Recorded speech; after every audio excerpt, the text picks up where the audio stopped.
嗰個粥底咧都係綿啦，同埋你見到佢咧唔會話水還水米還米嘅，豆香好濃郁，非常強勁嘅豆味。佢個蝦嗰個貨係一個好普通嘅急凍貨，比起我10幾年前嚟食，我覺得佢已經進步咗㗎啦。既有一個新鮮龍蝦正常自己應該要有嘅味道同口感，同時亦都有佢做嘅調味嘅風味，係完全混為一體。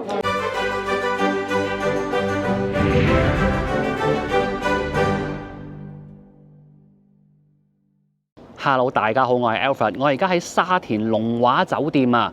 咁今日點解會嚟呢？事緣就係因為佢哋最近喺網上面都有好多嘅曝光率啊。因為佢哋嘅老闆而家咧愛上咗拍片，其實就唔係愛上嘅，係揾食艱難啊嘛。咁佢哋就做多咗好多宣傳啊。而家香港咁個環境，我見到好多間餐廳都執咗笠啊。老闆親力親為搞自己嘅社交平台帳號係好值得鼓勵嘅。不過見佢個 IG 同一條 Reels 會重複放好多次，有啲片又喺小紅書搬運過嚟，又有啲好詭異嘅 AI 片，睇嚟老闆都係要揾人幫幫手至得啦。與此同時就梗係多咗食客嚟幫襯啦。咁我咁啱幾日前咧就碌到一個鋪，7點3落單，9點都未有嘢食，乳鴿都冇，豆腐又冇。跟住樓主又繼續補充，當晚有幾台客頂唔順走咗，佢哋就要9點3先至上第一個餸。同一個鋪下面亦有其他苦主有差唔多嘅用餐體驗。另外亦有食客對餐廳嘅食物水平唔多滿意，而餐廳亦有喺呢個鋪度留言同翻樓主道歉啊。咁我自己對上一次幫襯龍華都10幾年前㗎啦，嗰陣時都未結婚啊，同阿 Kit 過嚟拍拖。咁食咩呢？梗係要食佢哋遠近馳名，非常出名，即係我細細個咧，阿爸阿媽已經有帶我嚟朝聖過嘅嗰隻乳鴿啦。咁但係我10幾年前嚟食嗰次呢，嗰個體驗就唔係幾好啊，因為嗰隻乳鴿咧直頭都可以話係難食嚟形容啊。咁10幾年之後，佢哋嘅乳鴿有冇進步到呢？我哋而家去睇睇啦。交通方面，其實喺新城市廣場行過嚟都唔係好遠。如果係揸車或者 call 車，咁個落車位就喺正沙田警署對出，有幾個咪標位，再行過行人天橋，一落去就見到龍華酒店㗎啦。後生嘅觀眾可能會問：呢間睇起嚟好有年代感嘅餐廳，點解要叫做酒店呢？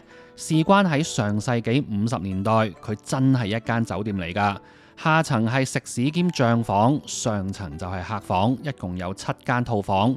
當年呢度環境清幽，鳥語花香，吸引到好多名人入住。金庸喺度寫書劍恩仇錄，李小龍就喺度度唐山大兄。直到1985年先停辦酒店，專心經營餐飲。而佢哋嘅龍華乳鴿更一度成為香港美食嘅代表。不過今時就唔同往日啦。想成日出街食好嘢，最重要嘅本錢唔係有錢，唔係有時間，係要有健康嘅心血管。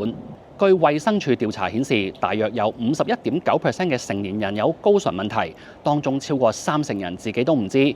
平日愛食多少運動，血管好易出問題。想繼續飲食，就要小心醇指數超標啦。呢隻樂本健嘅降醇速專為三高人士而設，全港超過300位中醫推薦，有助天然降醇，唔傷肝腎，保持血管暢通，暢銷香港13年。連退休心臟專科護士同大學教授都推薦，想食得開懷，血管又 keep 得靚，就要入手降醇速啦。嚟緊2026年7月13日至14日，樂本健嘅降醇速超筍價199，全年最抵只限2日。大家可以去樂本健購物網、手機 App 或者實體店購買都得。下面說明欄會有詳細資料，記得優惠只限2日，有興趣就快啲去睇睇啦。每間餐廳都有佢哋嘅招牌菜嘅，咁特別係呢一類咁有歷史嘅老店啦，佢都80幾年啦。咁同埋都一定有好多熟客啊、街坊客都即係由細到大幫襯過啦。咁喺每個人心目中咧，都會有一啲嚟呢間餐廳必須要點嘅菜嘅。咁但係因為我哋今日即係得2個人啦，咁啊唔可以全部招牌菜都嗌晒啦。咁所以我就會嗌一啲我自己想食嘅嘢。咁其實我今日過嚟之前咧，曾經諗過咧就食翻佢哋呢一排係咁推嘅呢一個咧4人餐啊，888蚊。咁但係咧，我又覺得咧佢裡面有啲菜式咧就比較唔能夠代表到龍華啊，即係有啲功夫略嫌，有啲簡單，即係例如有啲鮮竹浸時蔬啊，咁有一個其實係湯啊，咁然後有一個係蒸條魚啊咁樣樣。咁所以我今日最後都係揀咗單點。咁啊，一開手咧試啖粥先，沙田雞粥。咁老實講咧，其實如果我要食雞粥就唔係揀龍華嘅。咁啊，講下呢個粥先。咁嗰個粥底咧，我覺得係幾好嘅。你見到佢啲米咧係有煲到開花㗎啦，即係唔係嗰啲係咁易滾下嘅。咁所以嗰個粥底咧都係綿啦，同埋你見到佢咧唔會話水還水米還米嘅。咁呢個狀態咧，我叫做水米交融，有混為一體嘅。咁嗰個粥嘅質地我 OK，我中意嘅。咁然後嗰個粥底係會有味道喺度嘅。咁然後佢再加咗啲芫茜啦，加咗啲薑絲啦。咁芫茜又開正我嗰飯啦。咁所以我覺得佢除咗原本個味道之外咧，仲會有一啲香氣。咁所以嗰個粥嘅味道我覺得係幾好。咁我哋食雞粥咧，或者食其他材料嘅粥咧，都係㗎啦，永遠都係其實粥底個味係嚟自一啲佢攞去煲粥嘅料。咁呢啲咧，其實我哋就叫餸啦，其實就係俾你食嘅，就唔係攞佢嚟出味去俾啲粥底嘅。咁我相信佢今日呢度都係嘅，即係你嗰啲雞件咧，唔會話變手好似煲湯渣咁樣嘅，佢並不是咁樣，全部都仲會係有味道喺度。咁但係如果以一個咁樣嘅雞粥嚟計咧，咁佢啲雞件又唔算話太滑，即係我覺得都已經係鞋咗啦，即係有啲過咗火。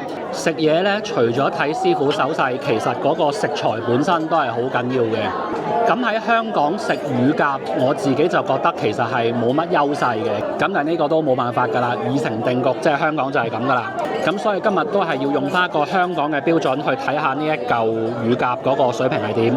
咁我而家目測嚟講呢，咁我覺得一般啫，即係就咁目測都覺得唔係話做得非常好嘅，因為點解呢？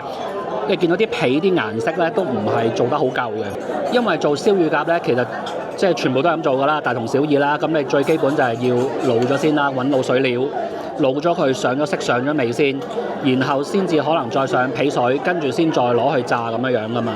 咁佢呢個一睇顏色就會覺得其實佢根本炸嘅時候就未炸夠嘅。咁然後啲皮又唔係話好脹卜卜啦，又唔係好金黃啦。另外可能炸嘅時候又求其即係個油冇冚過面啊，又或者冇再揾個殼即係淋下啲油上去啦。咁所以你見到嗰個皮嘅顏色咧又唔係好均稱嘅，特別係嗰啲翼位有啲搭住嗰啲位咧，裡面係完全冇炸到嘅，係即係我稱之為白雪雪。咁所以就唔會好香口嘅咁樣。鞋鞋地嘅啦，呢隻乳鴿而家即係冇汁水嘅啦。佢呢個就係好明顯，就係客人點菜佢落去炸嗰下咧，即係咁以求其擺一擺落個油鑊度。大家睇下嗰個翼位咧，白雪雪，掂都掂唔到油嘅完全。咁面頭嗰個時間亦都好唔夠嘅，所以佢成個皮嘅狀態咧就唔會香脆，唔會脹卜卜，又逼唔到啲油出嚟，反而仲無啦啦揩咗啲油。比起我10幾年前嚟食，我覺得佢已經進步咗㗎啦。因為10幾年前我食嗰次咧，我覺得係好難食嘅，我記得。咁而家呢個咧，我覺得係一個好普通喺中間踩線嘅香港街坊酒樓或者連鎖酒樓嘅水平嘅一隻炸乳鴿。好，跟住嚟整個豆腐。咁呢度嘅豆腐咧都有人話係出名嘅，係啦，咁啊試一試，即係冇乳鴿咁出名，但係都出地名啦嚇。首先讚一讚佢嗰個豆腐嘅貨，豆香好濃郁，非常強勁嘅豆味。咁呢個我幾中意，即係食豆腐冇豆味就有啲嘥氣，都唔知自己食緊乜。入口第一個感覺咧係稍為油膩咗少少，可以再清爽啲。即係就算係一個紅燒豆腐，你炸過咧都可以再清爽啲。佢呢個而家稍為嗰個油嘅感覺個存在感係明顯啲。咁呢一個豆腐咧，我覺得佢另外仲有一樣都做得好咧，就係佢炸完個豆腐啦，咁你要做翻個芡汁㗎嘛，咁啊佢有啲菇啊嗰啲咁樣。佢做呢個芡汁嘅時候咧，佢火候相當之夠，所以佢而家成個芡汁淋埋上個豆腐度之後咧，佢會有少少鑊氣嘅香味，咁啊喺嗰個豆腐嗰度可以見到佢嗰個芡汁嘅質地咧係好適中嘅。唔會變咗一劈鼻涕咁樣樣。呢度有好多菜式咧，都係聲稱話係以前一啲名人嘅至愛，咁包括呢一個咕嚕大蝦都係啦。佢酸嗰個比例非常非常少，咁就好甜。咁對我嚟講咧，就唔係好平衡，令到成件事就唔係好惹味，因為其實酸都有幾種唔同嘅元素，係會有啲層次喺度。咁但係佢所有酸嘅元素都好薄弱，食落去就淨係覺得好甜。其實唔係好惹味，咁但係呢個都可能係即係師傅嘅選擇啦，即係佢覺得可能譬如師傅自己中意食甜口啲，咁佢就做咗一個咁樣嘅效果出嚟。咁而家呢個蝦有一個更加大嘅問題就係呢，因為佢呢個蝦都唔平嘅，佢個蝦嗰個貨係一個好普通嘅急凍貨，個蝦係一丁點兒蝦味也沒有，而且嗰個蝦肉呢係唔彈牙嘅。咁佢就唔係嗰啲新鮮擺到唔新鮮嗰種，即係佢唔會話霉咗個蝦肉好削嗰種，但係佢嗰個蝦肉呢就係死實實嗰隻，一啲彈性都冇。咁呢啲就係普通急凍嘅大虎蝦。咁所以佢收到呢一個價錢，然後俾咁樣嘅食材呢，咁我就覺得唔係好抵啦。即係我 expect 佢應該要個貨要靚好多，就係咁樣樣。因為佢又冇乜酸味，然後又完全冇蝦味。所以佢而家成個嗰個味道係好單薄，食到咁上下加餸。呢一個係薑葱炒龍蝦，呢一碟薑葱炒龍蝦呢，就唔係我自己揀嘅，就唔係喺餐牌度睇翻嚟嘅。咁甚至乎我而家上咗呢碟嘢呢，我都唔知佢賣幾錢。咁試完呢，就係頭先我開始食嘢啦，咁啊食下嘅時候呢，突然之間有人過嚟同我打招呼。咁我個頭一望呢，咦？原來係另一間餐廳嘅老闆，咁我哋之前都係識得嘅。點解你會喺度呢？佢呢度嘅廣告代運營係我做過。係咩？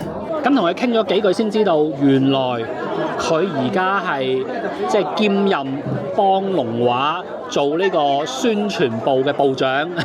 即係近排話原來龍華咁多動作呢，原來就係呢一位餐廳老闆教路嘅。咁我同佢傾完一輪，佢自己本身間餐廳同埋即係龍華最近嘅一啲發展啊、一啲動作之後呢，咁我梗係要問一樣最緊要嘅嘢，就係話喂，其實龍華最好食係啲咩餸啊？有冇啲乜嘢推薦啊？咁樣樣，咁佢就直接咧就幫我問呢度嘅老闆，就係阿 Mary 姐。咁阿 Mary 姐咧就推薦就話食佢哋呢一度嘅薑葱炒龍蝦。記得呢個幫我寫翻落單嗰度，一定要嘅嚇。好，辛苦晒，辛苦晒，唔該你，唔該你。咁佢哋就好客氣嘅，原本即係佢哋自己推薦咗呢個龍蝦咧，佢一埋嚟同我講嘅時候咧，就話已經叫廚房整緊，咁同埋呢一個咧就係請我食嘅，就唔使錢嘅。咁但係大家觀眾都知㗎啦。即係我出街食飯咧，係好唔中意人哋請我食飯嘅，我係好中意自己俾錢食飯嘅，我係有一個怪癖係啦。咁所以我就即刻同佢哋講翻，我就話呢一碟餸，我唔知你而家想收我幾錢，咁但係最緊要就幫我落翻單，咁一陣間就照收我錢，就係咁啦。咁所以咧，我而家咧係唔知道呢一碟薑葱炒龍蝦係幾錢㗎嚇，咁啊睇下一陣間佢收我幾多啦。咁佢呢一隻咧就係油籠嚟嘅。嗱，一開手最緊要做就係夾嚿龍蝦俾老婆先。老婆食龍蝦，好試下咯。食完頭先嗰個咕嚕大蝦，再食呢一個油籠呢，咁佢嗰個食材嗰個蝦本身嘅味道同埋質地呢，就係會即刻放大咗好多啊！因為頭先嗰個大蝦好渣啊嘛，即係一個品質好差嘅急凍貨。咁呢一個就係一個品質正常嘅龍蝦，果然都冇介紹錯嘅。今日咁多味餸呢，我覺得最零失誤就係呢一道菜啦。咁你見到佢呢，料頭係相當多嘅，薑同葱嗰個份量係好多。咁所以呢，你而家食嗰個龍蝦肉呢，係真係滿滿嘅薑同埋葱嘅香味，係已經索咗入去嗰個龍蝦肉裡面㗎啦。咁另外都係正常功夫啦。咁我估計佢都係喺嗰個龍蝦肉即係斬咗件之後咧，都係有撲少少嘅乾粉，然後去走一走油。咁呢兩道功夫佢都係做得好適中、好恰當，嗰個拿捏係好有分寸嘅。咁佢走完油之後咧，咁而家嗰個龍蝦再同埋咁多個料頭再兜翻之後咧，的確係香噴噴，既有一個新鮮龍蝦正常自己應該要有嘅味道同口感，同時亦都有佢做嘅調味嘅風味，係完全混為一體。咁今日咁多個菜嚟講呢，的確呢一道菜嗰個水平就係最高嘅。咁啊唔知係咪同老闆娘親自寫單有關啊？咁總之今日而家呢一個餸呢，就係最好食嘅。小弟做咗幾年飲食 YouTuber，咁就喺近距離咧就見證到好多鋪頭經營得好成功或者係失敗嘅。咁呢啲餐廳咧就小店又有啦，老店又有啦，大集團都有。咁喺嗰啲經營得好成功嘅鋪頭身上咧，我就學識咗一件事，就係一間餐廳要做宣傳之前咧，就應該要搞掂晒啲宣傳以外嘅其他嘢先，即係例如包括啲嘢好唔好食啊、行政管理啊，又或者服務流程等等。如果嗰啲嘢未搞掂，但係又走去做宣傳呢，咁其實好多時咧都係嘥自己嘅心機同時間嘅啫。